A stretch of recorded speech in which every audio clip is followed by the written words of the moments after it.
Filipina merupakan salah satu negara minoritas Muslim. Di Filipina juga terdapat beberapa pergerakan Muslim, seperti adanya kelompok Abu Sayyaf.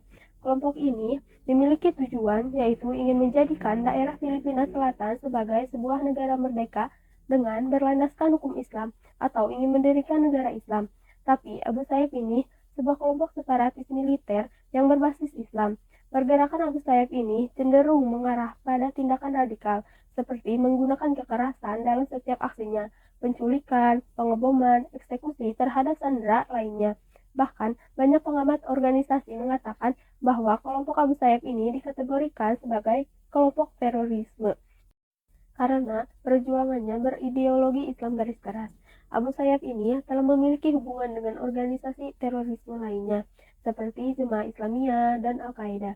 Selama beberapa tahun ini, kelompok ini telah menjadi perhatian internasional karena tindakan terorisnya dan dampak negatifnya terhadap keamanan di kawasan tersebut. Pemerintah Filipina bersama mitra internasional telah berupaya untuk menghadapi ancaman Abu Sayyaf dan kelompok ekstrimnya. Upaya yang dilakukan seperti operasi militer dan kerjasama dengan negara-negara tetangga di Asia Tenggara, salah satu penyebaran Islam melalui jalur perdagangan, perkawinan, kebudayaan, dan melakukan penyebaran Islam dengan cara yang damai, tanpa ada pemaksaan. Sedangkan yang dilakukan kelompok Abu Sayyaf ini ingin mendirikan sebuah negara Islam tersendiri, tapi dengan cara yang radikal, kekerasan, bahkan sampai pengeboman. Tentu saja ini bertentangan dengan misi ajaran Islam yang membawa ajaran kedamaian, keselamatan, kasih sayang, dan bertujuan untuk mewujudkan kemaslahatan bagi seluruh umat manusia. Seharusnya kelompok Abu Sayyaf melakukan hal yang tidak bertentangan dengan norma agama, salah satunya dengan menggunakan cara yang damai, tentram, dan membuat orang merasa aman jika masuk Islam. Pandangan hubungan internasional terhadap Abu Sayyaf Group. Nah, dalam konteks hubungan internasional, kelompok ini tuh menjadi perhatian karena kegiatan mereka yang meresahkan dan dapat mengancam stabilitas di kawasan tersebut.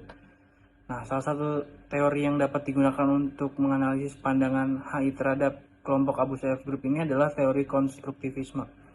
Teori ini tuh menganggap bahwa identitas dan norma-norma sosial mempengaruhi tindakan suatu negara.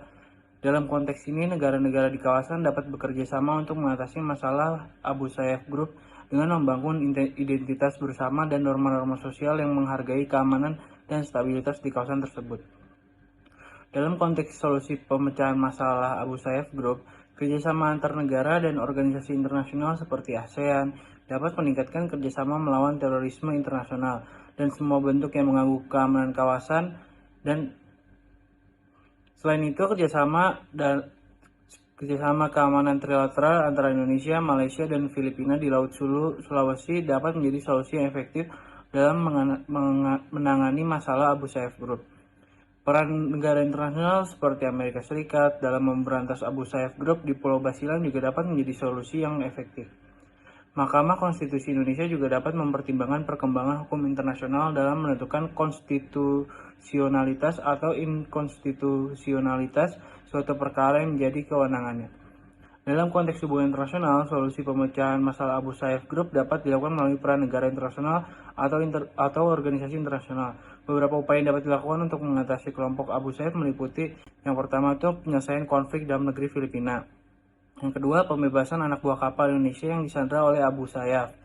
Yang ketiga, penggunaan peran PBB Permanent Members of the United Nations Security Council dalam penanggulangan terorisme dan penyelesaian konflik regional. Lalu yang terakhir ada pendekatan dan pembicaraan dengan pemerintah Filipina untuk pembebasan 4 WNI yang disandra oleh ASG.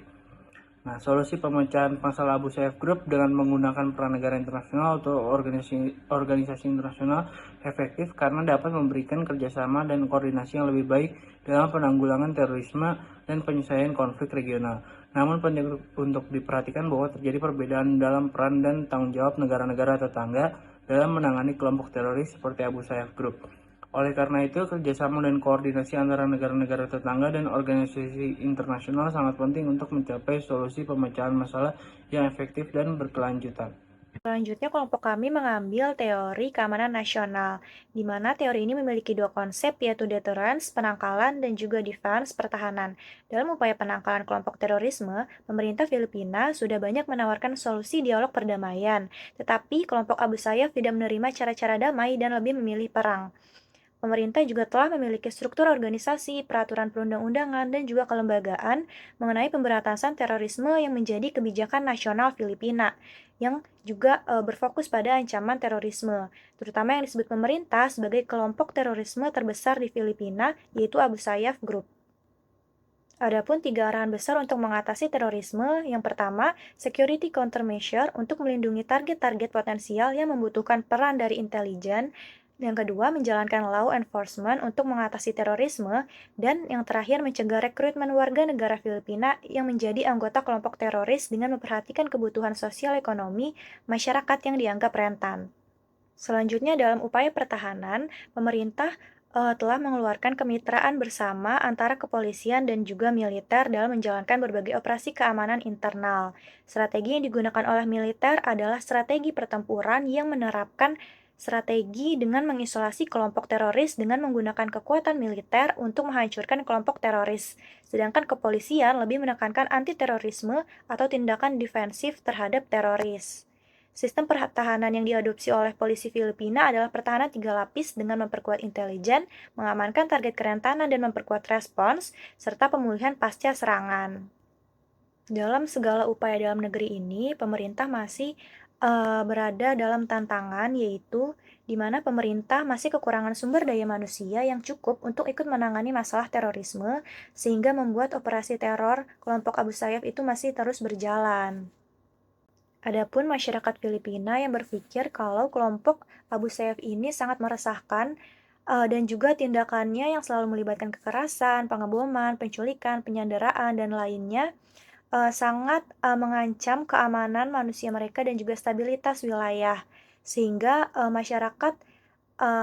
peran masyarakat dalam upaya pemberantasan terorisme ini lebih menekankan kepada penolakan diri terhadap kelompok Abu Sayyaf dan memberikan dukungan kepada pemerintah dalam mengatasi konflik yang disebabkan oleh kelompok Abu Sayyaf, seperti mendukung kerjasama dengan negara lain dalam mengatasi ancaman regional yang ditimbulkan oleh kelompok Abu Sayyaf. Lalu pandangan Islam terhadap terorisme. Dalam bahasa Arab, radikalisme sendiri artinya keras, eksklusif, berpikiran sempit, serta memonopoli kebenaran. Sedangkan jihad sendiri merupakan perjuangan yang bertujuan untuk mewujudkan perdamaian dan keadilan dengan memperjuangkan nilai-nilai kemanusiaan, bukan sebaliknya. Sehingga gerakan terorisme yang membuat kerusakan sangat bertentangan dengan definisi jihad dan juga melanggar nilai-nilai kemanusiaan. Islam dalam hal ini sangat menentang gerakan terorisme karena segala bentuk tindakan terorisme telah melanggar nilai-nilai dalam ajaran agama Islam. Bismillahirrahmanirrahim. Assalamualaikum warahmatullahi wabarakatuh. Perkenalkan, nama saya Abdullah Ahmad Kurnia.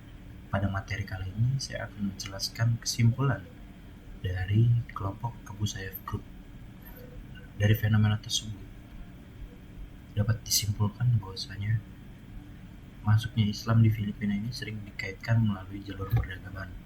Penyebaran Islam juga dilakukan dengan cara berdakwah di masjid-masjid ataupun bersosialisasi, sehingga membuat penduduk setempat banyak yang mengikuti dan menggunakan waktunya untuk belajar tentang keislaman.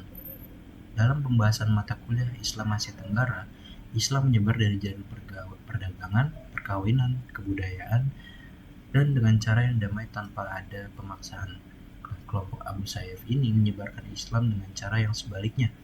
Mereka ingin mendirikan sebuah negara Islam dengan cara yang radikal, kekerasan sampai pengeboman. Tentu saja hal ini bertentangan dengan ajaran Islam yang damai, tentram, dan tanpa adanya paksaan maupun kekerasan.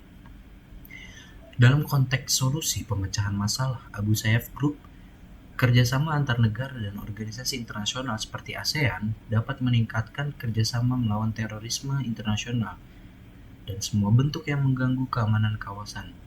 Solusi ini menggunakan peran negara internasional atau organisasi internasional efektif karena dapat memberikan kerjasama dan koordinasi yang lebih baik dalam penanggulangan terorisme dan penyelesaian konflik regional.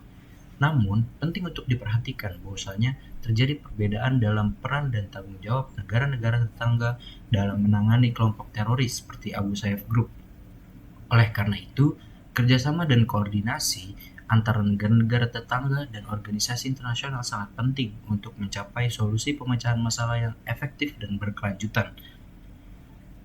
Dalam upaya penangkalan atau deterrence kelompok terorisme, Negara Filipina masih dalam tahap awal pengembangan kapasitas dan kemampuan.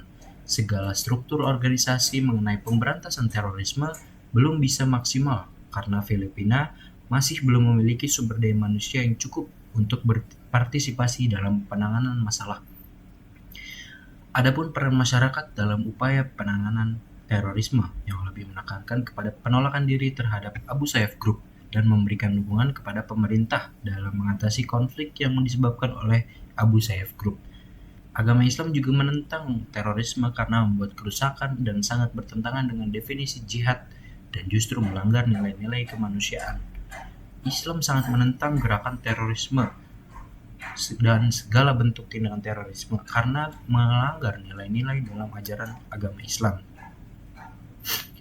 Kemudian selain dari kesimpulan, saya yakin akan memberikan manfaat dan saran dari makalah tersebut. Manfaat penulisan. Yang pertama, penulisan ini diharap dapat memberikan pandangan atas fenomena yang terjadi di Filipina khususnya dalam konteks gerakan Abu Sayyaf. Yang kedua, penulisan ini juga diharap mampu memberikan dampak aksiologis bagi pembaca melalui nilai-nilai moral yang terkandung dalam makalah ini, baik dalam aktivitas perkuliahan maupun kehidupan sehari-hari. Yang ketiga, penulisan ini diharap mampu memberikan dampak positif bagi pembaca dan rasa awareness atas fenomena terorisme dan gerakan radikal lainnya yang tidak sesuai dengan nilai dan norma bangsa dan agama. Selanjutnya ada saran. Di sini saran terbagi menjadi dua, yaitu saran akademis dan saran praktis. Saran akademis yaitu penulis berharap segala bentuk data dan informasi dapat digunakan dengan pasti sehingga tidak menimbulkan misinformation atau kesalahan pemahaman dan memberikan data primer seperti wawancara atau data lainnya secara kredibel. Yang kedua, saran praktisnya, kelompok penulis berharap agar penulisan ini dapat dibuat dengan semaksimal mungkin dengan melakukan pembahasan materi secara langsung yang bertujuan untuk memberikan informasi yang lebih selaras. Itu saja dari saya, kurang lebihnya mohon maaf. Wassalamualaikum warahmatullahi wabarakatuh.